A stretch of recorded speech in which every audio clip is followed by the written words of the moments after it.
সূরা সূরার 29 নম্বর আয়াতে উল্লেখ করা হয়েছে, বলা হয়েছে আল্লাহ এই আকাশমণ্ডলীয় পৃথিবী সৃষ্টি করিয়াছেন এবং এই দুয়ের মধ্যে তিনি সকল জীবজন্তু ছড়াইয়া দিয়েছেন। কোরআন বলছে এই পৃথিবীর বাইরেও জীবজন্তু আছে, আল্লাহ জীবজন্তু ছড়িয়ে দিয়েছেন আকাশমণ্ডলীয় পৃথিবীর মাঝে। এমন বৈজ্ঞানিক প্রমাণ নেই, বিজ্ঞানে এটা প্রতিষ্ঠিত নয় যে পৃথিবীর বাইরেও জীবন আছে।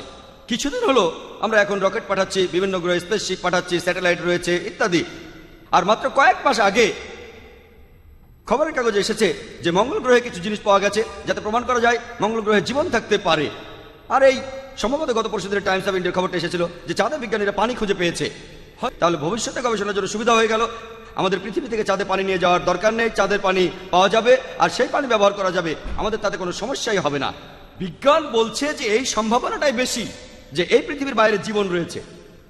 তবে যেহেতু কোরআনে আছে আমি সেটা বিশ্বাস করি। হতে পারে 2-1 বছর পরে বিজ্ঞানীরা আবিষ্কার করলো যে পৃথিবীর বাইরে জীবন আছে, হতে পারে 50 বছর পরে।